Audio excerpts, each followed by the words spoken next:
স্বভাৱতে অজময়ী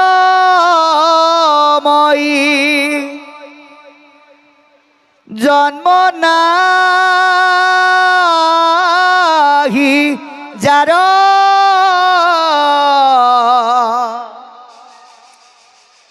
ভকতৰ ইচ্ছা হেতু ধৰুৱ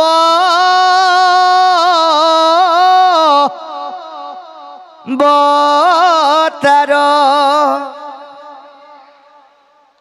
আৰু এক গোট আছে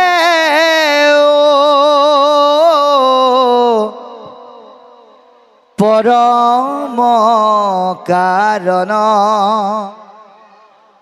মোৰ গুণ যশ মাত্ৰ কৰিবে কীৰ্তন। ভগৱন্তৰ জন্ম মৃত্যু নাই, কিন্তু লোক সমাজৰ কল্যাণৰ কাৰণে তেওঁ নিৰ্গুণ হৈও কিছুমান গুণলীলা কৰে, যাক ভাগৱতে আমাক প্ৰকাশ কৰি দেখুৱাইছে। ইয়াতো ঠিক এই পঞ্চম স্কন্ধত ভগৱানৰ এক অন্যতম কলা অৱতাৰ ঋষভৰ জন্ম সম্পৰ্কে আমাক সুন্দৰকৈ পদবন্ধে ক'বলৈ যত্ন কৰিছে। এতিয়া বাপাই সমস্ত আমি যে যোৱাকালি পিঠুৰ চৰিত্ৰ শুনিলোঁ, আজি যে আমি ঋষভৰ চৰিত্ৰ শুনিছোঁ,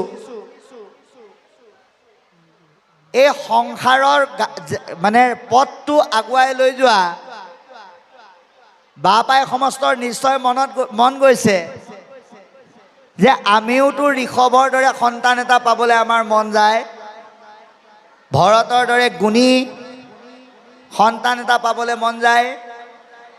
এতিয়া সেই সন্তান ঋষভ আৰু ভৰতৰ দৰে সন্তান আপুনি ধৰাত নমাই আনিবৰ কাৰণে প্ৰথম কি কৰিব লাগিব? গুৰিটোৰ ওপৰত গুৰুত্ব দিব লাগিব। প্ৰথম গৰ্ভত সন্তান স্থিতি কৰাৰ ওপৰত গুৰুত্ব দিলে নহ'ব, প্ৰথম বিবাহৰ ওপৰত গুৰুত্ব দিব লাগিব। আজি বহুতে ভৰত ঋষভ কপিল পৃথুৰ দৰে মহাগুণী সন্তানৰ বিপৰীতে আধ্যাত্মিকতাৰ অভাৱৰ কাৰণে কলুষিতময় দুষ্ট সন্তান যে ধৰালৈ নামি আহিছে, ইয়াৰ কাৰণটো কি? যে আমি আত্মিক জ্ঞানতকৈ আমি ভোগ বিলাসৰ ওপৰত বেছিকৈ প্ৰাধান্য দিওঁ। নতুনকৈ যেতিয়া ল'ৰা এটালে ছোৱালী এজনী চাই তে ল'ৰাৰ ঘৰৰ মানুহে কি সোধে? বোলে ছোৱালীজনীয়ে কি কৰে, চাকৰি আছেনে নাই? আৰু ছোৱালী ঘৰৰ পৰাও একে প্ৰশ্ন, ল'ৰাটোৱে কি কৰে, চাকৰি আছেনে নাই? কিন্তু নুসুধে সেই ল'ৰাটো ভক্তি প্ৰয়াণ হয়নে নহয়, সাধুৰ সংগলে যায় নাই, শাস্ত্ৰকেইটা দশম ৰত্নাৱলী ভাগৱতক গুৰুত্ব দিয়ে নে নিদিয়ে, মাক দেউতাকক মান্যতা কৰে নে নকৰে বুলি ল'ৰাৰ ঘৰৰ পৰাও ছোৱালীক নুসুধে, ছোৱালীৰ ঘৰৰ পৰাও ল'ৰাক নুসুধে। যাৰ কাৰণে তেনেকুৱা সংসাৰ গঢ় লয় যদিও অসুবিধাজনক পৰিৱেশ সৃষ্টি হোৱাৰ কাৰণে জীৱনৰ আধা বয়সতে সংসাৰত আউল লাগি বিবাহ বিচ্ছেদৰ দৰে নঘটিবলগীয়া ঘটনাবিলাক ঘটে। সেইকাৰণে কেৱল ধন আৰু চাকৰিৰ ওপৰত গুৰুত্ব দি আমি এটা সম্বন্ধ গঢ়ালেই আমি মানুহ হ'ব নোৱাৰিম। যদি ঈশ্বৰৰ সেৱাৰ ৰস পালন কৰিছেনে নাই, কদৰ্মই যেনেকৈ দেৱাহতীক সম্বন্ধ কৰিবৰ কাৰণে যিখিনি কথাত গুৰুত্ব দিছিল, স্বয়ম্ভু মনু আৰু শতৰূপাই দেৱাহতীক কদৰ্মলৈ অৰ্পণ কৰোঁতে যিখিনি কথাৰ ওপৰত গুৰুত্ব দিছিল, সেই একেখিনি কথা যদি আপুনি আমি গুৰুত্ব দিব পাৰোঁ, তেতিয়া আপোনাৰ আমাৰ ঘৰলৈও ঋষভ ভৰতৰ দৰে ঈশ্বৰ স্বৰূপ সন্তান নামি আহিব।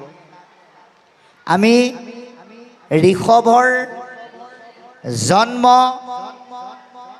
জীৱন বৃত্তান্ত, তেওঁৰ ৰজা হোৱাৰ পৰা ধৰি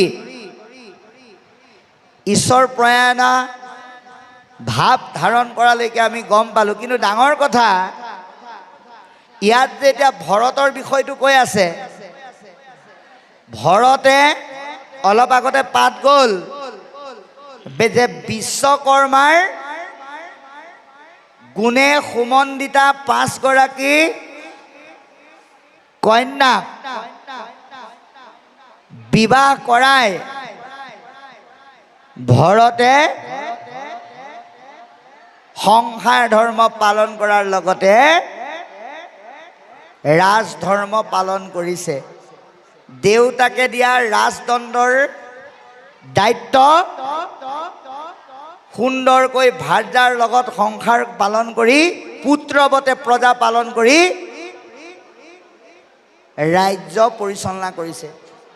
কিন্তু আজি ভৰতে যে ইমান ধাৰ্মিক হৈ পেলাই ৰাজ্য পালন কৰাৰ পিছত পুনৰ দেউতাকৰ আদৰ্শকে অনুকৰণ কৰি ঈশ্বৰৰ ভক্তিত সুদৃঢ় হৈ ফল মূল গছৰ পাত আদি খাই ঈশ্বৰৰ কৰ্ম কৰাৰ সেই সুন্দৰ পথটো ভৰতে কাৰ পৰা পালে বাৰু? দেউতাকৰ পৰা পালে। কাৰণ এটা কথা মনত ৰাখিব, ল'ৰা এটা জন্ম দি মাক দেউতাকে সি খাই ভাল পোৱা, চাই ভাল পোৱা, লৈ ভাল পোৱা, গৈ ভাল পোৱাখিনি দিয়াতেই সীমাবদ্ধ থাকিলে এজন ব্যক্তি কেতিয়াও পিতৃ হ'ব নোৱাৰে, যদিহে দেউতাকে পুত্ৰক নিজৰ ফালৰ পৰা দিব লগাখিনি নিদিয়ে। সেইকাৰণে ঋষভে ভৰতক সংসাৰৰ পৰা যোৱাৰ আগে আগে ভৰতকে প্ৰমুখ কৰি 100জন পুত্ৰ আছিল ঋষভৰ। আটাইকেইজনকে ব্ৰহ্মবৰ্ত নামৰ এটুকু স্থানলৈ লৈ গৈ তেওঁৰ অৱৰ্তমানত কেনেকৈ চলিব লাগিব সেই জ্ঞান দি সমস্ত মানৱক এই সংসাৰত চলিব পৰা জ্ঞান দি থৈ গৈছে।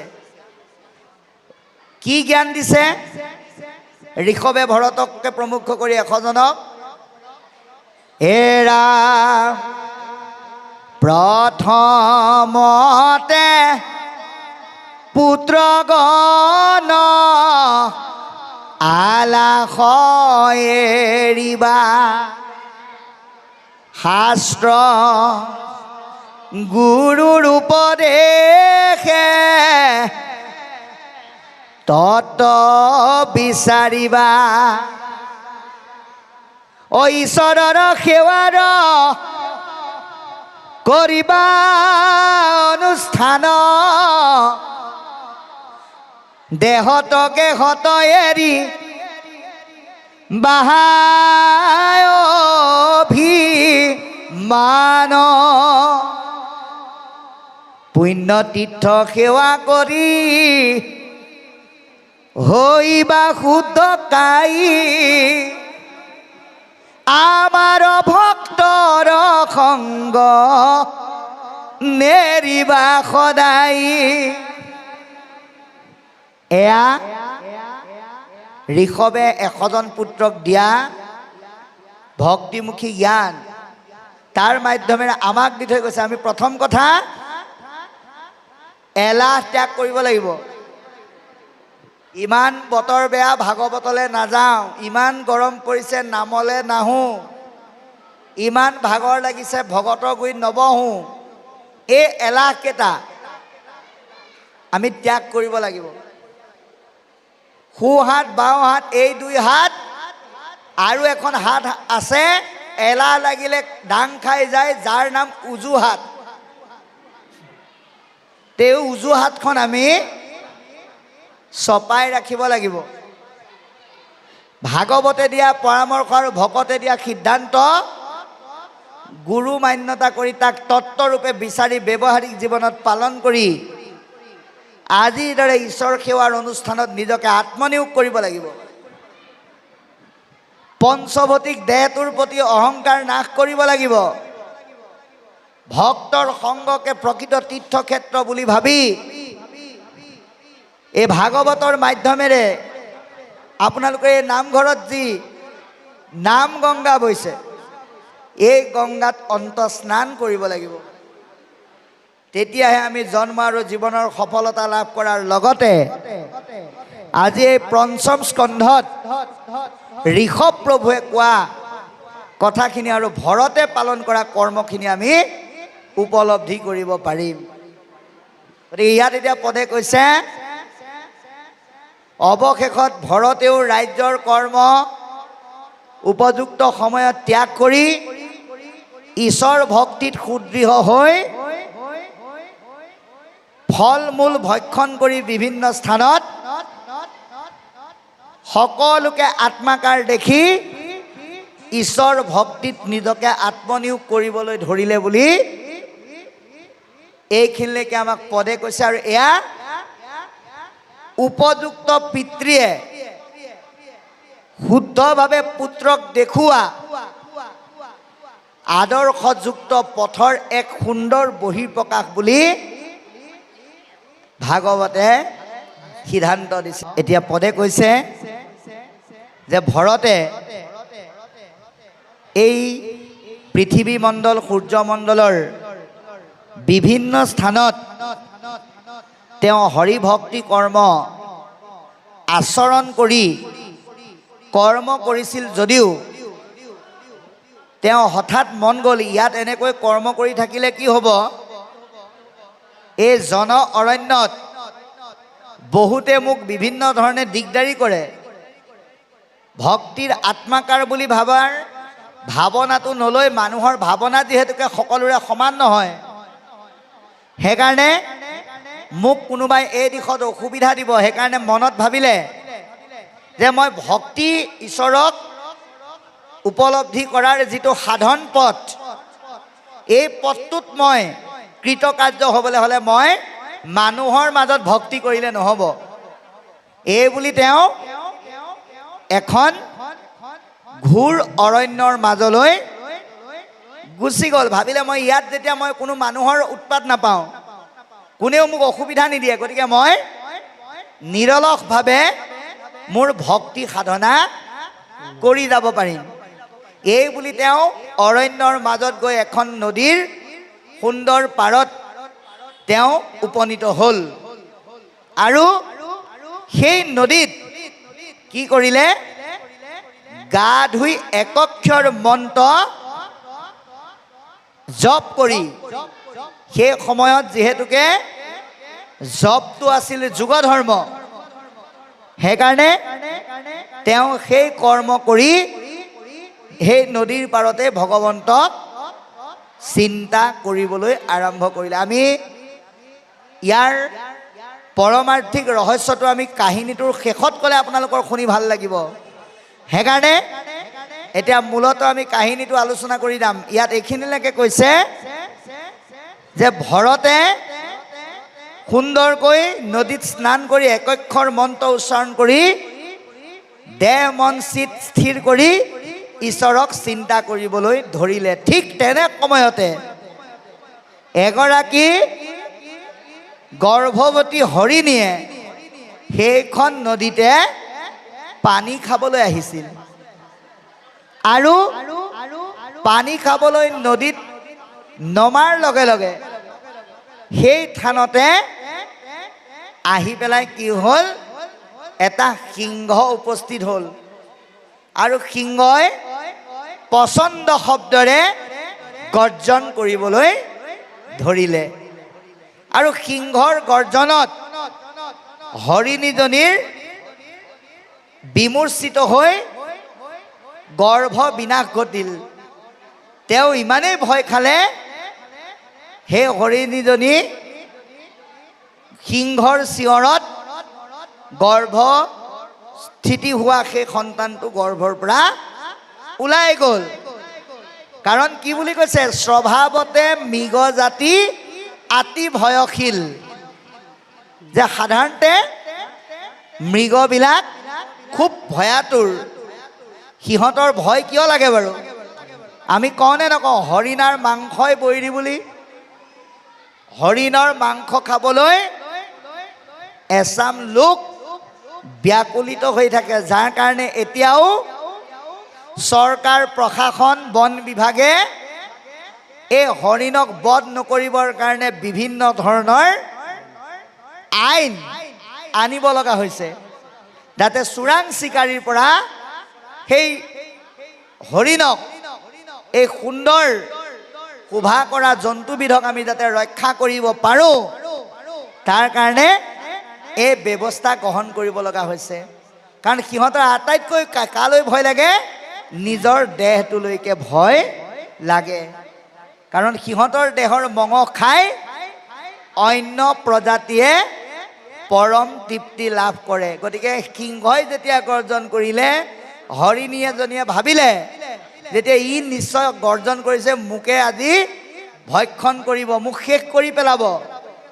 এই ভয়ত শংকিত হৈ গৰ্ভবাস ঘটিলে, অৰ্থাৎ গৰ্ভত থকা পোৱালিটো হৰিণৰ সিংহৰ প্ৰতি থকা ভয়ত শংকিত হৈ বাহিৰ হৈ গ'ল, আৰু সিংহ ক'ব নোৱাৰা, হৰিণ ক'ব নোৱাৰা হৈ পৰিল। এইখিনিলৈকে কৈছে। ইয়াৰ পিছত কাহিনীটোৱে আমাক আৰু কি কয় অকণমান আমি শুনি, এইখিনিলৈকে পদে কি ক'লে আমি আলোচনা কৰিম। যে অতি ভয়াতুৰ হৈ হৰিণজনীয়ে যেতিয়া নদীত জাপ দিলে, গৰ্ভৰ পৰা যেতিয়া পোৱালিটো ওলাই পৰিল, সিংহৰ গৰ্জনত ত্ৰাসিত হৈ হৰিণজনীয়ে লাহে লাহে সেই নদীতে প্ৰাণ ত্যাগ কৰিলে। আৰু কিছু সময়ৰ পিছত দেখা পোৱা গ'ল, সেই গৰ্ভৰ পৰা বাহিৰ হৈ যোৱা হৰিণৰ পোৱালিটো পানীত উটি উটি আহি আছে। হেন দেখি দায়া উপজিল নৃপতিৰ। এই দৃশ্যটো দেখা পাই ভৰত ৰজাৰ হৰিণটোৰ প্ৰতি দয়া উপজিল, আৰু তাৎক্ষণিকভাৱে নিজে পানীত নামি হৰিণটো কোলাত লৈ আহি নিজৰ আশ্ৰমতে লালন পালন কৰিবলৈ ধৰিলে। অহিংসাযুক্তভাৱে মৰম স্নেহ প্ৰেম প্ৰীতি সকলোখিনি হৰিণটোতে সঁপি দিলে। নিজৰ সন্তানক পিতৃয়ে পালন কৰাৰ দৰে ভৰত ৰজায়ো সেই হৰিণটোকে কি কৰিলে? পালন পোষণ কৰিবলৈ লাগিল। ত্ৰিসন্ধ্যা প্ৰতিদিনাই অন্তত দিনে 3 বাৰ হৰিণটোক ধুনীয়াকৈ গা পা ধুৱাই চাফা চুফি কৰি দিয়ে, নিজৰ সন্তানৰ দৰে স্নেহ কৰে, চুমা দিয়ে। গোটেই প্ৰেম আৰু আনন্দখিনি হৰিণটোত সমৰ্পণ কৰিলে বুলি কৈছে। আৰু তাৰ ফলত কি হ'ল? যেতিয়া যেবে হৰিণত তাৰ ভৈলন্ত আশকতি কমি গৈল নিস্তে তাৰ ঈশ্বৰত ভকতি। হৰিণটোৰ প্ৰতি যেতিয়া তাৰ আসক্তি আহিল, লাহে লাহে কৃষ্ণৰ প্ৰেম ভক্তি কমিবলৈ আৰম্ভ কৰিলে। মৰম স্নেহ প্ৰেমে যেতিয়া তাক আৱৰি ধৰিলে, সেই ভৰতৰ ঈশ্বৰমুখী চিন্তাবিলাক বিলুপ্তি ঘটি হৰিণটোৰ প্ৰতি আসক্ত হৈ মৰম আৰু স্নেহসমূহ কিহলৈ পৰিণত হ'ল? লালসালৈ পৰিণত হ'ল। গতিকে বাপাই সমস্ত ভৰতে কি ভাবিলে? যে হৰিণটোৰ মোৰ অবিহনে কোনো নাই, হৰিণটোৰ কাৰণে ময়ে পিতৃ ময়ে মাতৃ, গতিকে মোৰ অবিহনে ইনো কেনেকৈ খাব বুলি চব বাদ দি হৰিণটোকে জীয়াই থকা দিনকেইটা পালন পোষণ ৰক্ষণাবেক্ষণ দিবলৈ ধৰিলে। ইয়াৰ দ্বাৰা আমাক এটা কথা বুজাই দিলে যে আপুনি জীৱৰ প্ৰতি দয়াশীল হওক, জীৱক মৰম কৰক, কিন্তু তাৰ প্ৰতি আসক্তি নহ'ব। আপুনি যিমানে আসক্ত হ'ব সিমানে আপোনাৰ ভক্তি কমি যাব। সেইকাৰণে এটা কথা মনত ৰাখিবা, আমাৰ বহুতে উৰি থকা চৰাইবিলাকক নিজৰ ঘৰলৈ ধৰি আনি সজাত বন্দী কৰি পেলাই পোহে, আহাৰ আদি খুৱাই সময় অতিবাহিত কৰে। সেইটো কিন্তু আমি কৰিব নালাগে, কাৰণ ভগৱন্তই এই সংসাৰত উৰণ বুৰণ গজন ভ্ৰমণ চাৰিমুঠি জীৱক যেনেকৈ সৃষ্টি কৰিছে তেনেকৈ তাক চলিবৰ কাৰণেও একোটা উপায় দি তেওঁ ৰক্ষণাবেক্ষণ দি আছে। গতিকে মাতৃহাৰা হ'লেও হৰিণটো কেতিয়াও অনাথ নহয়, কিন্তু ভগৱন্তৰ ধৰ্ম পালন কৰিবলৈ যোৱা ভৰতক কিহে আসক্ত কৰিলে? হৰিণ ৰূপী মায়াই আসক্ত কৰি তেওঁৰ মনটো ভ্ৰমাই পেলালে। তেওঁ ভাবি ল'লে যে মোৰ অবিহনে হৰিণটোক কোনে ৰক্ষণাবেক্ষণ দিব। এইটো এটা বৰ ডাঙৰ তত্ত্ব ক'লে বাপাই সমস্ত। আমাৰ বহুতে ভাবে যে ঘৰত থাকিলে ঈশ্বৰৰ নাম ল'ব নোৱাৰি, গতিকে বাহিৰলৈকে গুচি যাওঁ। কোনোবাই হয়তো ভাবে মই ঘৰত থাকি যেতিয়া ঈশ্বৰৰ নাম ল'ব নোৱাৰোঁ, মই নামঘৰলৈকে গুচি যাওঁ। আপুনি নামঘৰলৈ অহাত শাস্ত্ৰই মানা কৰা নাই, কিন্তু আপুনি যদি নামঘৰলৈ ঈশ্বৰৰ ভক্তি কৰাৰ নামত আহি নাপাতিবলগীয়া গ্ৰাম্য কথা পাতি নকৰিবলগীয়া কৰ্ম কৰে, তেতিয়াহ'লে তাতকৈ সেই ভক্তি আপুনি ঘৰত কৰাই ভাল। যদি নামঘৰত আহি ঈশ্বৰৰ ভক্তি নকৰি অন্য কৰ্মত মনোনিৱেশ কৰে, তেতিয়াহ'লে নামলৈ আহিলেও পাপহে হ'ব। সেইকাৰণে আজি ভৰতৰ মাধ্যমেৰে কৈছে তেওঁ গৈছিল ঈশ্বৰৰ ধৰ্ম পালন কৰিবলৈ, কিন্তু লালসাত একাত্ম হৈ ঈশ্বৰৰ চিন্তাক জলাঞ্জলি দি সমস্ত মন তন আৰু চিন্তা হৰিণ ৰূপী মায়াত অৰ্পণ কৰি দিনে ৰাতিয়ে তাৰ কাৰণেও কৰ্ম কৰিবলৈ ধৰিলে। গতিকে আমাক কৈছে, হেৰা জীৱশ্ৰেষ্ঠ মানৱ, জীৱক স্নেহ কৰা, মৰম কৰা, আহাৰ যোগান ধৰা, কিন্তু অতি আসক্ততাত পৰি বনত ভ্ৰমি থকা উৰি থকা চৰাইজনীৰ প্ৰতি লালসাযুক্ত হৈ নিজৰ ঘৰত বনাই থোৱা সজাত বন্দী কৰিবলৈ নানিবা। তাক ঈশ্বৰে যেনেধৰণে তাৰ জীৱন ধাৰণৰ ধৰ্মটো গঢ়ি দিছে, তাৰ পৰা তাক বিচলিত কৰি তুমি তোমাৰ নিজে ধ্বংস মাতি নানিবা। এই সিদ্ধান্তটো দি আমাক কৈছে যে হেৰা জীৱশ্ৰেষ্ঠ মানৱ, স্বয়ং ভগৱন্তৰ পুত্ৰ ভৰতেও কিন্তু মায়াৰ কবলত পৰিব লগা হ'ল। কিহৰ কাৰণে? ঈশ্বৰৰ ভক্তিৰ প্ৰণালীটো জানিও অকণমান ভুলকৈ প্ৰয়োগ কৰাৰ কাৰণে। গতিকে জীৱক সদায় স্নেহৰ দৃষ্টিৰে চাই আসক্ততাৰ দৃষ্টিটো বৰ্জন কৰিবলৈ আমাক আজি শাস্ত্ৰৰ মাধ্যমেৰে আহ্বান জনাইছে। কিন্তু তাৰ কাৰণে আজি ভৰতৰ মনত হৰিণৰ প্ৰতি সৃষ্টি হোৱা আসক্ততাটো আপোনাৰ আমাৰ মনত সৃষ্টি নহ'বলৈ হ'লে আমি এই ভাগৱতলৈ আহি ভাগৱতৰ মাধ্যমেৰে ভকতে দিয়া মণি মুকুতা আমি গ্ৰহণ কৰিব পাৰিব লাগিব। অৰ্থাৎ আমি ইয়ালৈ আহি ইয়াত থকা বস্তুকেইটা চিনি পাব লাগিব। আজি যে আমি এই নামঘৰলৈ আহিলোঁ, আহি ইয়াত ভৰি দিয়াৰ লগে লগে আমি কি দেখিলোঁ? আপোনালোকৰ দৰে মহাসাধু বহি থকা এখন সমাজ দেখা পালোঁ। আৰু এই সাধু সমাজত ভাগৱতৰ দ্বাৰা কি শুনা পালোঁ? আপোনালোকে কৃষ্ণ ভগৱন্তৰ গুণানুকীৰ্তন কৰি আছে, সেয়া আমি শুনা পালোঁ। এই গুণানুকীৰ্তনৰ ৰস কেনেকুৱা?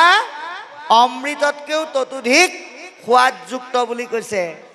গতিকে এয়াকে আমি প্ৰত্যেকে উপলব্ধি কৰি এনেকৈ নিজে নিজে প্ৰত্যেকে ভাবিব লাগিব। কি বুলি?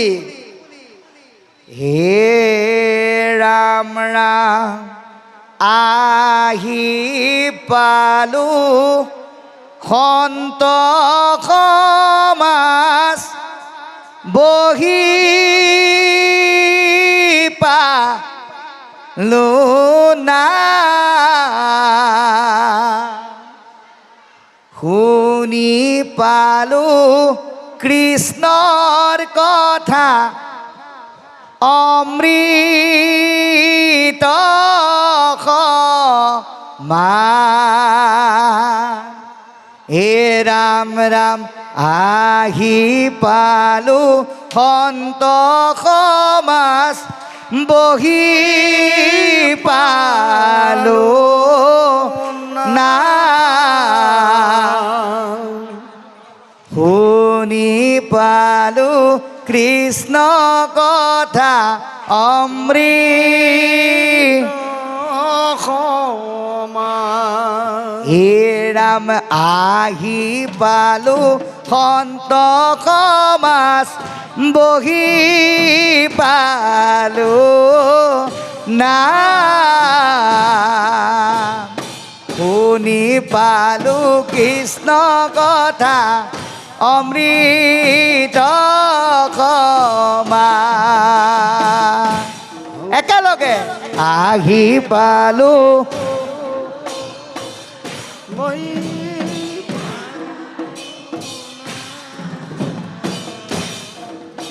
এ শুনি পালো কৃষ্ণ কথা অমৃত সমান। এ ৰাম শুক মুনি ৰাজাতক সন্ত বিদ মান,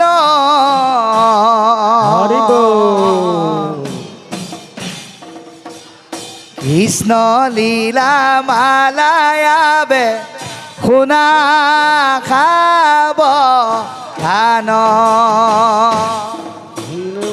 আহি পালো বহি পালো না, শুনি পালো অমৃত সমান। এ ৰাম ৰাম শুক মুনি ৰাজাতক সন্ত বিদ মান, কৃষ্ণ লীলা মালায়াবে শুনা খাব ধান, ৰাম আহি পালো বহি পালো না, শুনি পালো কৃষ্ণ কথা অমৃত সমান। হে ৰাম ৰাম শ্ৰৱণে কীৰ্তনে আউৰ বৈকুণ্ঠ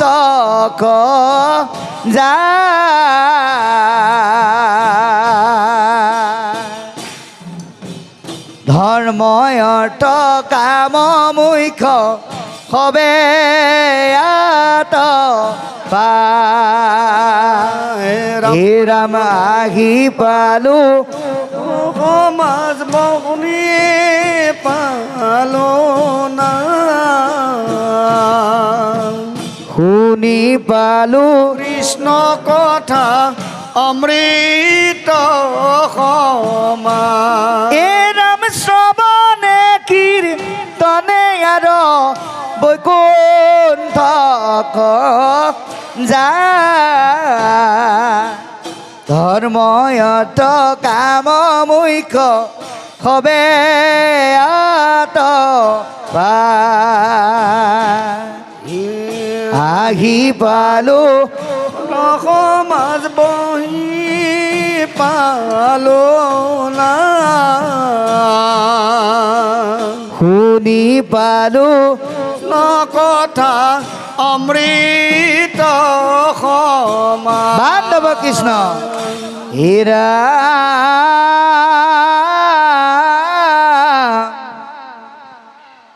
ভগৱন্ত ভক্তিযুক্ত পুৰুষৰ আত্মবোধ ও মাধৱৰ প্ৰসাদে মিলয় কৃষ্ণ কৃষ্ণৰ কৃপাত যেবে গুচয় সংসাৰ ভয় এহি মানে গীতাৰণীৰ নয়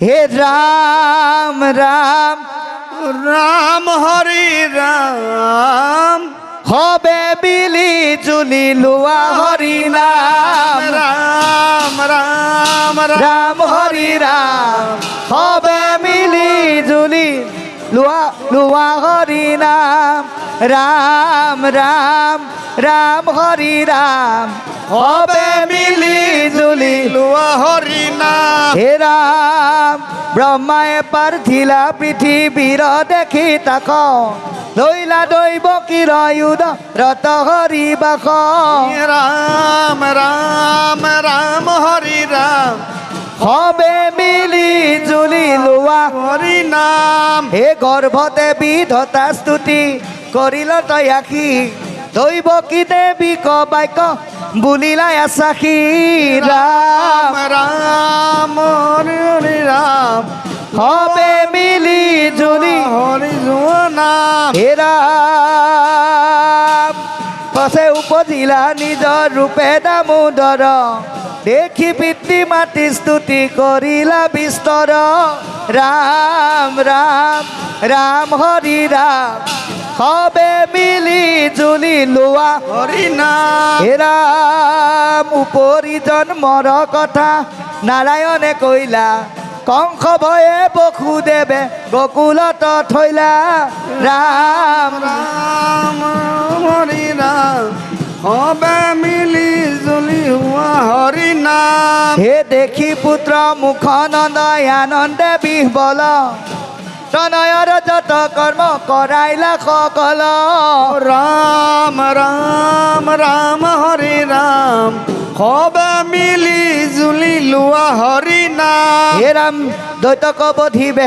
আৰম্ভিলা গকুলত পুতনাৰ চেতন সুশীলা প্ৰথমত ৰাম ৰাম ৰাম হৰি ৰাম হবে মিলি জুলি লোৱা হৰি নাম ৰাম শকতৰ তলে তৈলা যশোদা খুৱাই লাঠি হানি শকত পেলাই লাই উভতাই ৰাম ৰাম ৰাম হৰি ৰাম হবে মিলি জুলি লোৱা হৰি নাম হে গৰ্ভতে দেখিলা দেৱী চৌধয় ভুৱন হে গৰ্ভতে দেখিলা দেৱী চৌধয় ভুৱন কৰিলত স্তুতি আতি অতি বিমোচন ৰাম ৰাম ৰাম হৰি ৰাম হবে মিলি জুলি লোৱা হৰি নাম ও হৰিয়ে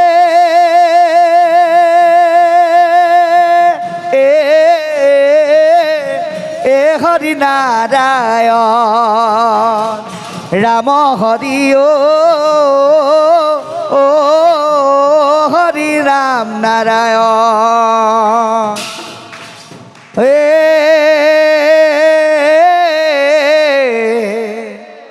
শুনিও ক সৰ্বজন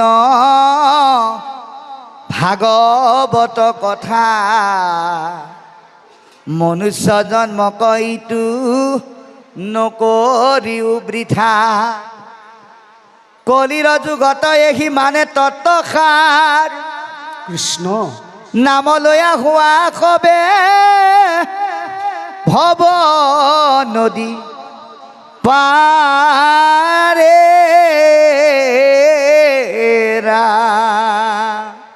উঠি নামে ললে মহন্ত সকলে বহি নামে ললে গোপী হৰি গোবিন্দ ৰাম উঠি নামে ললে মহন্ত সকলে বহি নাম ললে গোপী জয় গোবিন্দ হেৰাম মিনতি বচন বোলো সৰ্বজন শুনিও শাস্তৰ মৰ্ম জয় গোবিন্দ উঠি নাম ললে ও মহন্ত কলে বহি নামে ললে গোপী জয় গোবিন্দ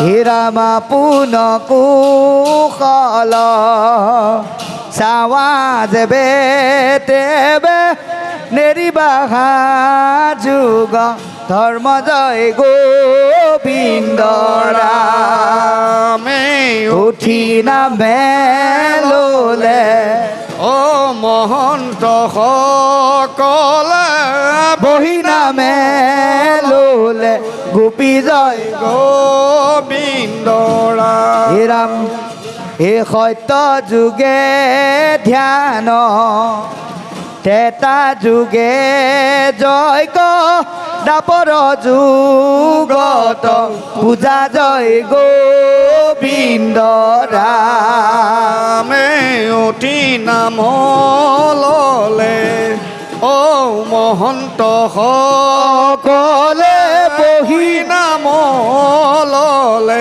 গোপী জয় গোবিন্দ হেৰাম কলিত হৰিৰ কীৰ্তন বিনাই আউৰ নাহিকে দুজা জয় গোবিন্দ ৰামে উঠি নামে ললে ও মহন্ত সকলে বহি নাম ললে গোপী জয় গোবিন্দ হে ৰাম ৰাম কলিত হৰিৰ কীৰ্তন বিনাই আউৰ নাহিকে দুজা জয় গোবিন্দ উঠি নাম ললে ও মহন্ত সকলে বহি নাম ললে গোপী জয় গোবিন্দ